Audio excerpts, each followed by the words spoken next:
Hello दोस्तों, welcome to our channel CUET mock. मैं हूं प्रियांशु सिंह, आपका पॉलिटिकल साइंस एजुकेटर।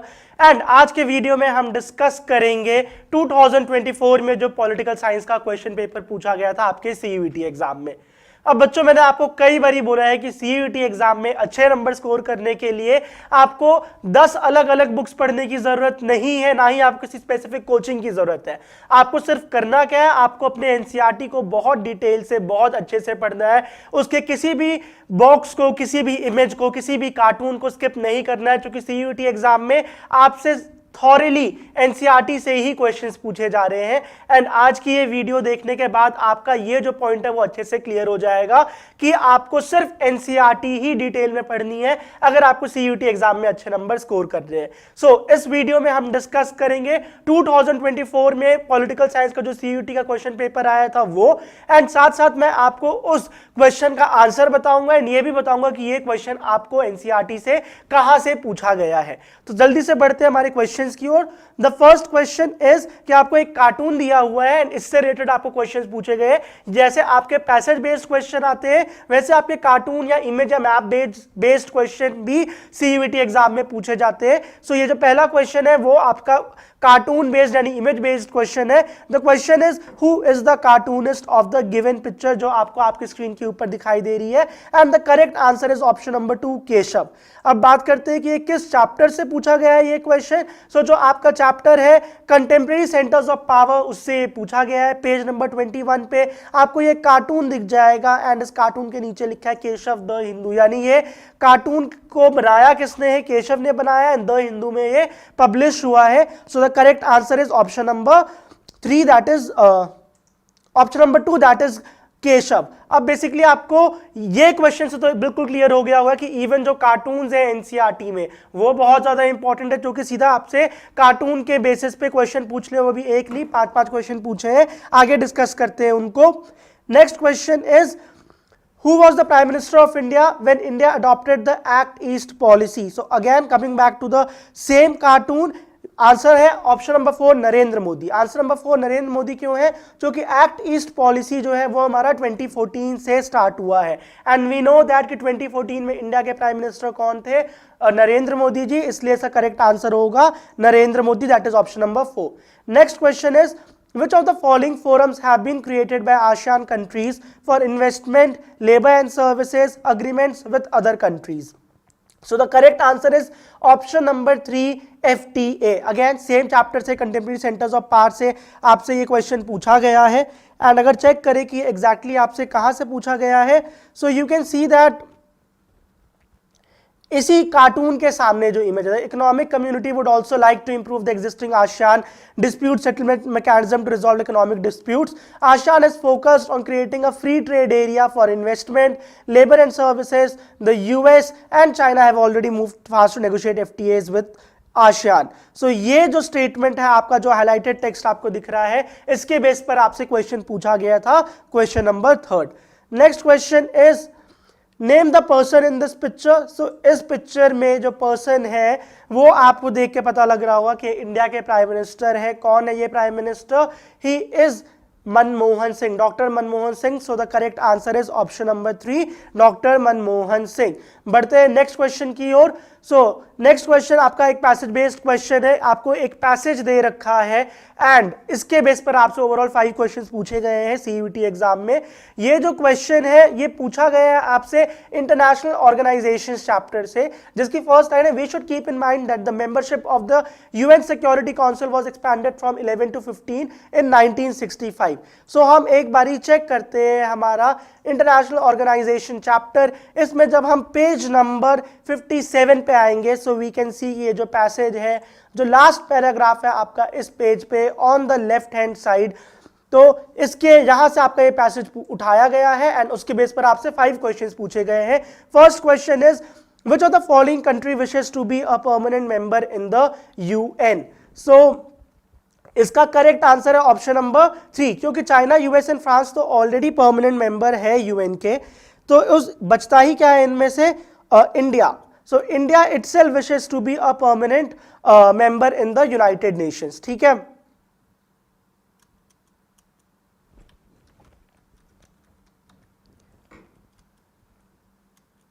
जब आप इटसेल्फ टाइप करेंगे तो पेज नंबर 57 पे आप चेक कर सकते हैं, लिखा है not surprisingly India itself also wishes to be a permanent member of the restructured UN. So the correct answer of the given question is option number 1 India, जो कि बाकी तीन ऑलरेडी यूएन के परमानेंट मेंबर्स है। Next is question, how many permanent members are there in the security Council, कि total कितने permanent members है Security Council के। सो ये जो क्वेश्चन है ये आपका करेक्ट आंसर है ऑप्शन नंबर 2 दैट इज 5, ठीक है।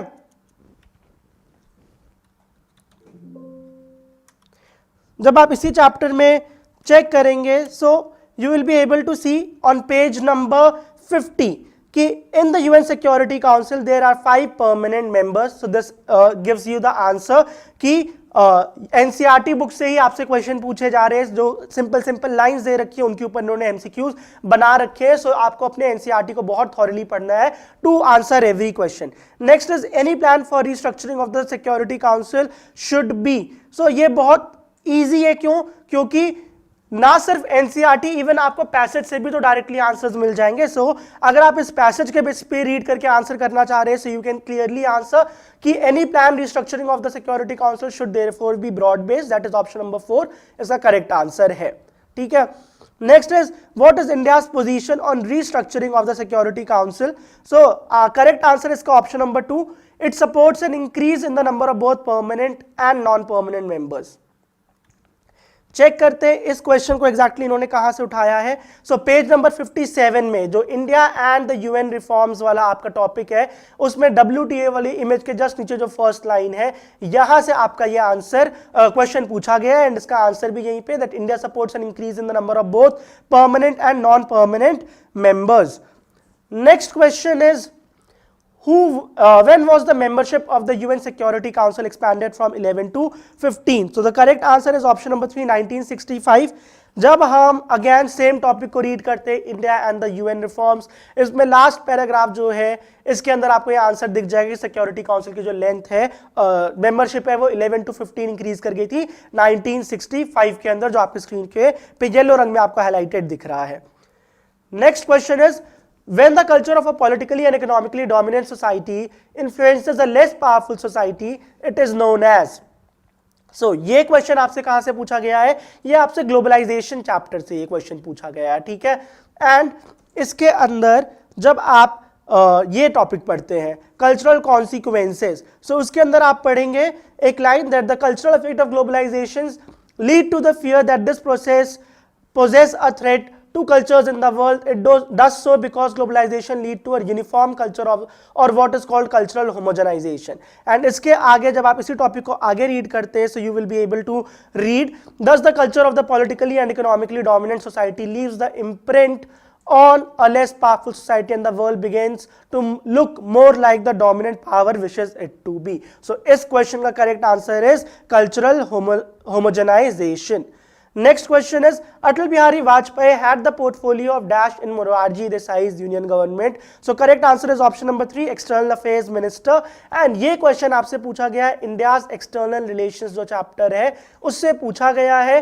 एंड यू कैन सी कि पेज नंबर 63 के ऊपर जो फास्ट फॉरवर्ड बॉक्स है, सिनो इंडियन रिलेशंस सिंस 1962, यहाँ पे लिखा है Atal Bihari Vajpayee was the first top level leader. He was then external affairs minister to visit China in 1979।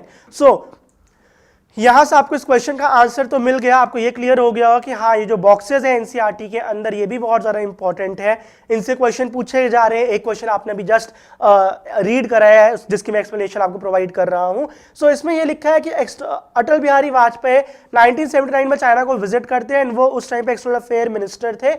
अब ये नहीं लिखा है कि मोरारजी देसाई का गवर्नमेंट है, लेकिन आपको ये पता होना चाहिए कि 6th चैप्टर हमने पढ़ा है कि 1977 से 79 तक मोरारजी देसाई इंडिया के पीएम थे, एंड उस टाइम पर ही अटल बिहारी क्या थे हमारे एक्सटर्नल अफेयर्स मिनिस्टर, तो वो चाइना को विजिट करते हैं। Next question is the Asian relations conference convened in March 1947 took place in. तो आपको उस जगह का नाम बताना है जहां पे ये एशियन रिलेशन कॉन्फ्रेंस हुआ था 1947 में? The correct answer is option 1, new Delhi, India. And again ये क्वेश्चन आपका कहां से पूछा गया है? चैप्टर नंबर 4 से ही पूछा गया है। अफ्रो एशियन यूनिटी जो टॉपिक है उसके अंदर आप चेक कर सकते हैं, जो हाईलाइटेड टेक्स्ट आपके स्क्रीन के ऊपर है कि India convened Asian relation conference in March 1947, 5 months ahead of attaining its independence. ठीक है, सो यहां से आपका ये जो क्वेश्चन है वो पूछा गया है, that is new Delhi, India. Next is who wrote the novel राग दरबारी। अब ये जो क्वेश्चन है ये आपसे 3rd चैप्टर से पूछा गया है, politics of plan development.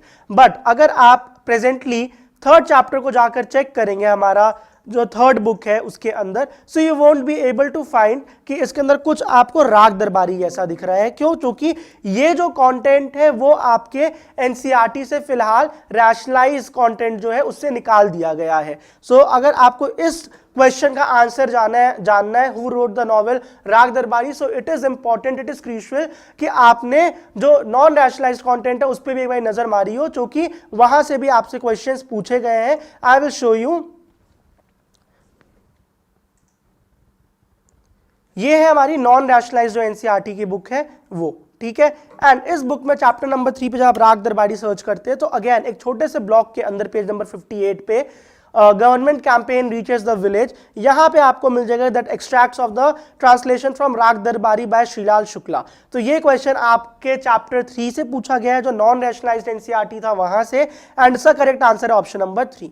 Next question is who resigned in 1951 due to differences over the Hindu Code Bill from Jawaharlal Nehru's first cabinet? Question आपका ये कहां से पूछा गया है? चैप्टर 2 से पूछा गया है।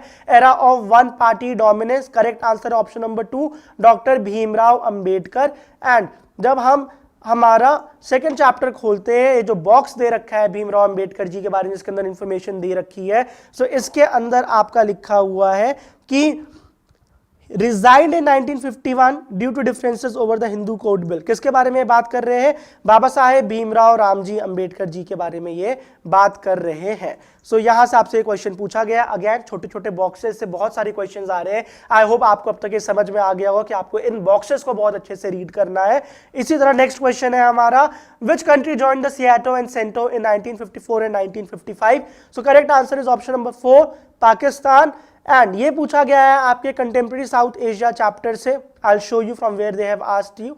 सो पेज नंबर 32 पे जो टाइमलाइन आपको दिख रही है, timeline of South Asia since 1947, इसके अंदर 3rd पॉइंट जो है 1944-55 Pakistan joins the Cold War military blocs SEATO and CENTO. ये जो है आपका बेसिस है जहां से आपसे क्वेश्चन बनाया गया है, पूछा गया है। Next question is WTO is serving as the successor to which of the following organization? So the correct answer is option number 2, general agreement on trade and tariffs. किस चैप्टर से पूछा गया है? सो जो इंटरनेशनल ऑर्गेनाइजेशंस आपका chapter है वहां से आपका ये पूछा गया है। सिंपल सी एक लाइन है इस चैप्टर में, ये जो बॉक्स दिखाई दे रहा है आपको पेज नंबर 57 में, हाईलाइटेड टेक्स्ट अगर आप इसका रीड करेंगे तो WTO के बारे में क्या कह रहे हैं कि this organisation was set up in 1995 as the successor to the general agreement on trade and tariffs created after the second world war. ठीक है, बढ़ते हैं अब नेक्स्ट क्वेश्चन की ओर। So next question is what is the full form of LTTE? ये आपसे पूछा गया है कंटेम्प्रेरी साउथ एशिया के चैप्टर से।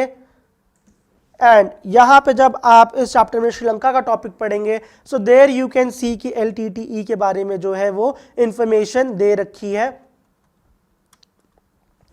LTTE का बेसिकली आपसे फुल फॉर्म पूछा है, तो इसका full form you can read on page number 36, the liberation tigers of Tamil Eelam. Next question की ओर आगे बढ़ते हैं कि जो हमारा 2 नेशन थ्योरी है दैट वाज बेस्ड ऑन, कौन से प्रिंसिपल के ऊपर ये बेस्ड था? सो अगर हम इस क्वेश्चन के एक्सप्लेनेशन की बात करें तो ये क्वेश्चन आपसे पूछा गया था फर्स्ट चैप्टर से, जो आपकी इंडियन पॉलिटिक्स की बुक है। इसमें जो पेज नंबर 8 है उसमें जो आप हाईलाइटेड टेक्स्ट रीड करेंगे so you will be able to read and understand कि जो 2 नेशन थ्योरी है जो मुस्लिम लीग ने दी थी, ये रिलीजियस मेजॉरिटी के बेसिस पर आपसे पूछा गया। Basically 2 nation theory religious majority के प्रिंसिपल पे दी गई थी। Next question is the Antarctic treaty was signed in. अब आपको ईयर बताना है कि अंटार्कटिक ट्रेटी कब साइन करी गई थी। सो ये आपसे environment and natural resources chapter से पूछा गया है। एंड अगर हम इस चैप्टर को चेक करें, so when we will search for 1959, हमें बड़े इजीली दिख जाता है पेज नंबर 85 पे कि there has been path breaking agreement such as 1959 Antarctic Treaty, जो आपका आंसर है, 1987 Montreal Protocol and 1991 Antarctic Environmental Protocol. ये सारे आपके ग्लोबल कॉमन्स के ऊपर जो ट्रीटी थे वो है। नेक्स्ट क्वेश्चन आपसे पूछा गया है कि 1992 का जो यूनाइटेड नेशन कॉन्फ्रेंस था on Environment and Development was also known as, ठीक है, ये अगेन आपसे कहां से पूछा गया है, या आपसे environment and natural resources chapter से ही पूछा गया है। एंड इसका करेक्ट आंसर क्या है, अर्थ समिट, या पेज नंबर 83 पे जो पैराग्राफ की लास्ट लाइन है, लास्ट पैराग्राफ की लास्ट लाइन, वहां पे इसका आंसर आपको मिल जाएगा। The correct answer is option number 4, earth summit. Next बात करते हैं, the earlier name of Sri Lanka was, कि श्रीलंका का जो पहले नेम है वो क्या हुआ करता था। सो ये जो क्वेश्चन है ये आप इसका पहले बात तो आंसर है ऑप्शन नंबर 2 सीलन। एंड कहां से पूछा गया है, सो कंटेम्प्रेरी साउथ एशिया जो आपका चैप्टर है वहां से ये आपसे पूछा गया जब हम श्रीलंका के बारे में पढ़ते हैं। ये जो पैराग्राफ है इसके अंदर you can C after it's independence politics in Sri Lanka it was then known as सीलन was dominated by forces etcetera etcetera. तो करेक्ट आंसर इज सीलन, alright, which is option number 2। Next question is which of the following state was carved out of Assam in 1972।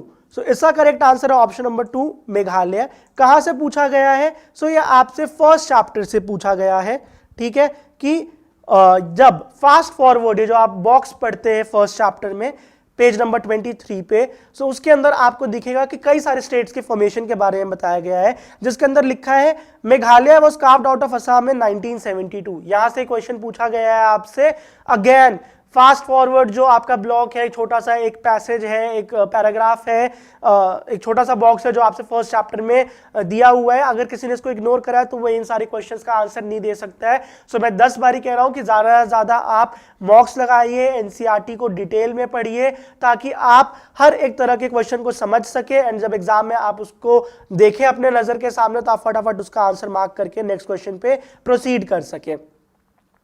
Next question is who among the following undertook a fast unto death demanding a separate state of Andhra. तो ये हमने पढ़ा है chapter 1 में। Correct answer is option number 1 पोती Sriramulu. And यहां पे हमने इनके बारे में पढ़ा है पेज नंबर 19 पे, that the movement gathered momentum as a result of the central government's vacillation. Potti Sriramulu, a Congress leader and a veteran Gandhi, went on to an indefinite fast that led to his death after 56 days. तो यहां से एक question आपसे पूछा गया है कि जो विशाल आंध्रा मूवमेंट है उसमें किसने फास्ट अनटू डेथ करा था, तो पोती श्रीरामुलु ने करा था।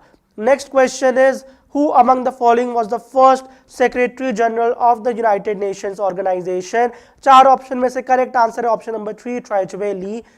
एंड अगर हम इसके आंसर को चेक करें कि कहां से पूछा है, so you can C page number 51 के ऊपर ये जो बॉक्सेस दिए हुए हैं इसमें ट्राइजवे ली के बारे में मेंशन है, क्योंकि यहाँ पे सारे यूएन सेक्रेटरीज जनरल के बारे में बताया गया है। एंड इसमें दिखा रहे कि सबसे पहले जो यूएन सेक्रेटरी जनरल थे वो ट्राइजवे ली थे नॉर्वे के। So this is the correct answer. And ये आपका अगेन कहां से पूछा गया है, एक बॉक्स से पूछा गया है जो एनसीईआरटी में इंटरनेशनल ऑर्गेनाइजेशन चैप्टर में दिया हुआ है। नेक्स्ट क्वेश्चन आपसे पूछते हैं which among the following brand is not a Japanese brand. So ये आपसे contemporary centres of power chapter से क्वेश्चन पूछा गया है। एंड इसके अंदर जब आप ये ब्लू रंग का बॉक्स पढ़ेंगे बिल्कुल चैप्टर के एंड में, तो साउथ कोरिया वाले आप हेडिंग में पढ़ सकते हैं the South Korean brand such as Samsung, LG and Hyundai have become renowned in India. So out of the given options जो सैमसंग है वो एक जापानीज ब्रांड नहीं है। इसके जस्ट ऊपर इस बॉक्स के ऊपर आपको जापानीज ब्रांड के बारे में बताया हुआ है। सो यहाँ पे आप अगर आपने इन बॉक्सेस को अच्छे से रीड करा है तो आप इस क्वेश्चन को फटाफट आंसर कर सकते हैं। Next is first time in the world in which state of India the Communist Party government had come to power through democratic elections। so ये आपका जो क्वेश्चन है कहां से पूछा गया है, era of one party dominance chapter से पूछा गया है। Correct answer is option number 3। Exactly किस पेज नंबर से पूछा गया है, सो ये भी मैं आपको एक बार चेक करा देता हूं। It is from page number 33। जब आप पेज नंबर 33 का ये जो ग्रे पैच है, ग्रे बॉक्स है, इसके अंदर इंफॉर्मेशन दी है, इसको रीड करेंगे communist victory in Kerala topic को। सो इसके अंदर you can read the line, for the first time in the world a communist party government had come to power through democratic elections. कहां की बात करी जा रही है? केरला की बात करी जा रही है। सो the correct answer is option number 3, Kerala. Next question is which of the following princely states ruler first of all announced that the state had decided and independence after the lapse of British paramountcy। पहला chapter जो है challenges of nation building, इसमें जो princely states वाला topic था वहां से ये आपसे पूछा गया है। पेज नंबर 14 का जो लास्ट लाइन है, problem started very soon first of all the ruler of Travancore announced that the state had decided on independence. यहां से आपसे क्वेश्चन पूछा गया है एमसीक्यू के फॉर्म में, जो स्टेटमेंट है इससे एमसीक्यू बनाया गया है। सो सिंपल जो एक पैराग्राफ है, वो एक सिंपल लाइन है, वहां से आपसे एक एमसीक्यू बना के पूछा आपके सीयूईटी के एग्जाम में, ठीक है। नेक्स्ट आपसे पूछा गया है रजाकार्स व। सो रजाकार्स कौन थे? इसका correct answer option number 2, a para military force in Hyderabad. Again first chapter से ही आपके ये पूछा गया है, एंड ये आपका जो हैदराबाद वाला टॉपिक है, इसके अंदर when you will read the last 3 lines you will see the Nizam responded by unleashing a paramilitary force known as Razakars on the people. So Razakars थे क्या हमारे? ये एक पैरामिलिट्री फोर्स थे, जो कि ऑप्शन नंबर 2 में साफ साफ लिखा हुआ है।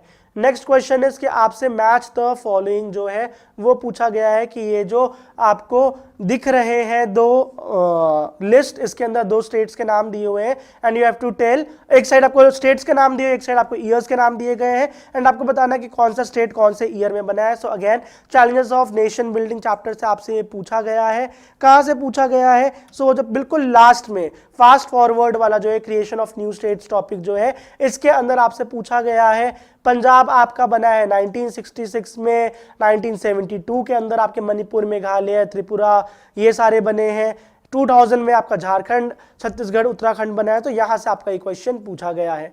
नेक्स्ट क्वेश्चन इज कि which of the following forums of ASEAN established in 1994 carries out the coordination of security and foreign policy। so ये क्वेश्चन आपसे पूछा गया है कंटेम्प्रेरी सेंटर्स ऑफ पावर नाम का जो चैप्टर है उससे, एंड इसका जो करेक्ट आंसर है वो आपको पेज नंबर 21 पे दिख जाएगा। The ASEAN Regional Forum which was established in 1994 the organisation that carries out coordination of security and foreign policy. कहाँ पे? आसियान के जो रीजन है, यानी जो साउथ ईस्ट एशियन नेशंस है, उनके बीच में वो ये चीज प्रमोट करता है। Correct answer is page option number 4, ARF। यहाँ पे इन्होंने ARF ये शॉर्ट में दिया हुआ है, जो ब्लू रंग का आपको हाईलाइटेड दिख रहा है, आसियान रीजनल फोरम पूरा ना लिख के उसका एक्रोनिम दिया है ARF, ठीक है। नेक्स्ट क्वेश्चन है आपका विच among the following was the leader of the movement of independent Nagaland, ठीक है। सो ये आपसे पूछा गया है रीजनल एस्पिरेशंस जो चैप्टर है उस चैप्टर से, ठीक है। एंड इसका करेक्ट आंसर अंगामी जापू फिजो है। ये आपको पेज नंबर 129 पे ये जो बॉक्स है जिसके अंदर आपको इस लीडर की इंफॉर्मेशन दी गई है वहां से पूछा गया है। So by now you might have realised कि ये जो बॉक्सेस है जिनके अंदर लीडर्स की इंफॉर्मेशन दी गई है, एक्स्ट्रा इंफॉर्मेशन जो है, उसके अंदर से बहुत सारे क्वेश्चंस आ रहे हैं। सो आई टेल यू अगेन कि आप इन बॉक्सेस को बहुत थॉरली पढ़िए, एक एक इंफॉर्मेशन, एक एक लाइन जो इसके अंदर दी है उससे कोई ना कोई क्वेश्चन बन सकता है। सो रीड वेरी थॉरली और एनसीईआरटी बुक्स, ठीक है। Next is name the socialist leader who gave the strategy of non Congressism. So non Congressism की स्ट्रैटेजी किसने दी थी? ये राम मनोहर लोहिया जी ने दी थी। कब दी थी? ये 1967 के इलेक्शन में दी थी। Challenges to restoration and the restoration of the Congress system chapter से आपसे पूछा गया है। एंड यहाँ पे जब आप पेज नंबर 78 पे रीड करेंगे first paragraph, the socialist leader Ram Manohar Lohia gave the strategy the name of non Congressism. तो यहां से आपको आइडिया मिल जाएगा नॉन कांग्रेसिज्म क्या था, कि जो नॉन कांग्रेस पार्टी से 1967 इलेक्शन में इकट्ठे आके इलेक्शन कंटेस्ट कर रही थी, ठीक है। Next is the neighbourhood first policy was initiated by which of the following prime minister. So ये जो क्वेश्चन है ये एक ऐसा क्वेश्चन है जिसके बारे में आपको एनसीईआरटी में कहीं बहुत क्लियरली मेंशन नहीं है।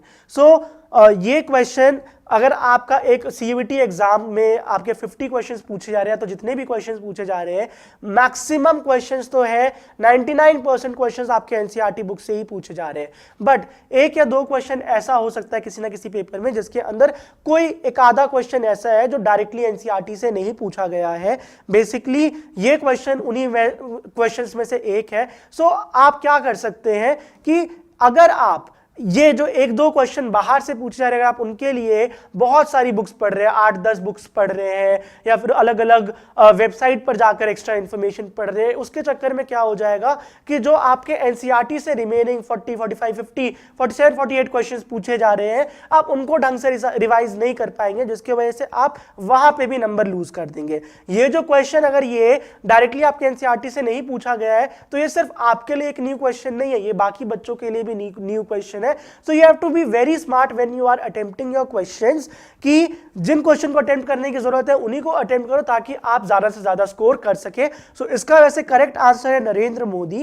एंड नेबरहुड फर्स्ट पॉलिसी अगर हम देखा जाए तो ये किस चैप्टर से रिलेट करता है, या तो ये recent development Indian politics chapter से एसोसिएट कर सकता है, या तो साथ साथ ये जो कंटेम्प्रेरी साउथ एशिया चैप्टर है उससे रिलेट कर सकता है। क्यों? क्योंकि look east policy and act east policy के साथ ही जब हमारा एक्ट ईस्ट पॉलिसी लागू हुआ था 2014 में, तभी हमारा नेबरहुड फर्स्ट पॉलिसी भी स्टार्ट हुआ था। सो ये उस चैप्टर से भी एसोसिएट करता है, रेलेवेंट है दोनों ही चैप्टर्स के रिलेशन में। ठीक है, नेक्स्ट आपसे क्वेश्चन पूछा गया है, who among the following was the author of economy of permanence. तो जो इकोनॉमी ऑफ परमानेंस नाम की बुक है किसने लिखी है, ये आपका क्वेश्चन जो है अगेन जो नॉन रैशनलाइज्ड एनसीईआरटी है उससे पूछा गया है, जेसी कुमरप्पा। ठीक है, यहाँ पे जे भी आएगा। सो जेसी कुमरप्पा जो है उन्होंने इकोनॉमी ऑफ परमानेंस बुक लिखी है। ऑलराइट, नेक्स्ट क्वेश्चन की ओर हम आगे बढ़ते हैं। In which of the following state was the rise of the Dravidian parties to challenge the Congress system. So इसका करेक्ट आंसर क्या है? इसका करेक्ट आंसर है ऑप्शन नंबर 3, तमिलनाडु। बेसिकली ये आपसे कहां से पूछा गया है? ये आपसे चैप्टर नंबर जो चैप्टर है रीजनल एस्पिरेशंस, उस चैप्टर से पूछा गया है। I will show it to you. ये जो द्रविडियन मूवमेंट है, ये जो आपको बेसिकली पैराग्राफ मिलता है पेज नंबर 116 पे, इस पैराग्राफ इस बॉक्स के अंदर जो सेकंड पैराग्राफ है, यहां से ये आपसे क्वेश्चन पूछा गया है, जिसका करेक्ट आंसर है option number 3, Tamil Nadu. The next question is 18th SAARC summit was held in. आपको उस जगह का नाम बताना है जहां पे 18th सार्क समिट हुआ था। सो ये जो है आपका कंटेम्प्रेरी साउथ एशिया चैप्टर से पूछा गया है, एंड इसका करेक्ट आंसर है 2004 Nepal, Kathmandu. That is option number 2। इसका आंसर आपको कहां मिल जाएगा? सो इसका आंसर आपको मिलेगा पेज नंबर 32 की जो टाइमलाइन है of South Asia since 1947, 2014 November 18th SAARC summit held at Kathmandu, Nepal. So again ये टाइमलाइंस बहुत इंपॉर्टेंट है, सिंपल बॉक्सेस बहुत इंपॉर्टेंट है, कार्टून्स बहुत इंपॉर्टेंट है। 10 बारी मैंने बोल दिया है कि अगर एनसीईआरटी पढ़ रहे हो तो उसका एक भी चीज मत छोड़ो, from cartoon to map to timeline to boxes. Even quotation छोटे छोटे आपको दे रखे होंगे, वो भी नहीं छोड़ना है, क्योंकि वो भी आपसे एग्जाम में पूछ लेते हैं। Next question is name the poet who was editor of the Punjabi magazine Nagmani. So इनको तो हम भूल नहीं सकते हैं, अमृता प्रीतम। ऑप्शन नंबर 4 जो है वो इसका आंसर है। एंड इसके बारे में अगेन आपको कहाँ दे रखा है, ये जो पेज नंबर 7 पे आपको कलरफुल इमेज दिख रही है जिसके अंदर अमृता प्रीतम की आपको फोटो दिख रही है, इसके अंदर इनके बारे में लिखा है लास्ट लाइन में that she was active in writing and editing Nagmani Punjabi monthly magazine till her last. ठीक है, so correct answer is option number 4, Amrita Pritam. आपसे पूछा है आसियान का फुल फॉर्म क्या है, तो किस चैप्टर से पूछा होगा? कंटेम्प्रेरी सेंटर्स ऑफ पार्ट से पूछा होगा, क्योंकि ये चैप्टर आपका एसोसिएट करता है आसियान टॉपिक से। एंड इसमें इसका फुल फॉर्म आपको बिल्कुल चैप्टर के स्टार्टिंग में ही मिल जाएगा। एंड कहाँ मिल जाएगा? जो ओवरव्यू है आपको उसी में इसका फुल फॉर्म मिल जाएगा। So you do not have to skip even the overview of the chapter, जो कि आसियान का फुल फॉर्म आपको सबसे पहले तो यहाँ पे ही मिल जाएगा, प्लस आपको आगे भी चैप्टर में 1-2 जगह इसका फुल फॉर्म मिल जाएगा। But the point is to make it clear to you कि इवन जो ओवरव्यू है वहां से भी क्वेश्चन आ सकते हैं। ठीक है, next is name the leader of the Soviet union who proposed Asian collective security system. तो इसका करेक्ट आंसर, सबसे पहली बात तो ये आपसे जो chapter 1 the end of bipolarity है, वहां से पूछा गया है, लियोनिड ब्रेजनेव के बारे में इंफॉर्मेशन पूछी गई है। अगेन जो छोटा सा ब्लॉक जिसके अंदर लीडर के बारे में इंफॉर्मेशन है वहां से आपसे पूछा गया है। एंड ये जो एग्जैक्टली वर्ड है propose Asian collective security system, इन्होंने इसके बेसिस पे इन 4-5 वर्ड्स के बेसिस पे एक एमसीक्यू बना लिया है। So it is very important कि आप हर एक वर्ड को अच्छे से पढ़ें एंड समझें। Next is in which year Mikhail Gorbachev became General Secretary of the Communist Party of the Soviet Union? So the correct answer is option number 4, 1985. Again ये आपका कहाँ से पूछा गया है? So ये आपका पेज नंबर 6 जो एंड ऑफ बाइपोलैरिटी चैप्टर है वहां से पूछा गया है। मिखाइल गॉर्बाचेव के बारे में इंफॉर्मेशन दी है। इसमें आपका लिखा हुआ है कि इसके बिल्कुल सामने जो है timeline of disintegration of the Soviet Union, इसमें लिखा हुआ है 1985 मार्च कि Mikhail Gorbachev elected as the secretary general of the communist party of Soviet Union. So इस टाइमलाइन से एग्जैक्टली आपसे क्वेश्चन पूछा गया है। ठीक है, सो यहाँ पे हमारे 50 क्वेश्चन जो है खत्म होते हैं। ओवरऑल हमने इस वीडियो के अंदर 50 में से मिनिमम 40 क्वेश्चंस तो आई बिलीव डिस्कस कर ही लिए होंगे। And just wanted to tell you that यहां पर हमने सिर्फ एक PYQ पेपर को एनालाइज करा है, उसको डिस्कस करा है। अगर आपको और भी ऐसी previous year question papers check करने हैं तो आप हमारे पोर्टल पे जा सकते हैं। वहां पे आपको 2022, 2023, 2024 के पॉलिटिकल साइंस के बहुत सारे पेपर मिल जाएंगे। ना सिर्फ पॉलिटिकल साइंस, आपको बाकी सब्जेक्ट्स के भी बहुत सारे क्वेश्चन पेपर्स मिल जाएंगे। आप उनको लगा सकते हैं, उनको लगा के आप ये कंफर्म कर सकते हैं कि हाँ CUET एग्जाम में आपसे NCERT के ही क्वेश्चंस पूछे जा रहे हैं। So it is very important कि आप NCERT पर ही फोकस करें ताकि आप अच्छे से अच्छे नंबर अपने CUET एग्जाम में स्कोर करके अपने मनपसंद यूनिवर्सिटी के अंदर एडमिशन पा लें। प्लस यहां पे आपने इस वीडियो के अंदर पॉलिटिकल साइंस के पेपर का एनालिसिस चेक करा है कि NCERT से ही क्वेश्चंस आ रहे हैं। इसी तरह आपने बाकी सब्जेक्ट्स भी पढ़े होंगे, अब बाकी सब्जेक्ट्स में भी एग्जाम में अपेयर कर रहे होंगे तो आपके दोस्त अपेयर कर रहे होंगे। सो हमारे पास आप YouTube चैनल पे जाके और भी वीडियोस हैं वो चेक कर सकते हैं बाकी सब्जेक्ट्स की, ये कंफर्म करने के लिए एंड अपनी तैयारी को कॉन्फिडेंटली आगे परस्यू करने के लिए कि हाँ CUET एग्जाम में अच्छे नंबर स्कोर करने के लिए आपको NCERT ही थॉरली पढ़ना जरूरी है। So this was all about political science का 2024 का पेपर, जिसको एनालिसिस देखकर आपको पता लग गया होगा कि आपको अपनी तैयारी कैसे करनी है। Keep preparing for your exam. All the best.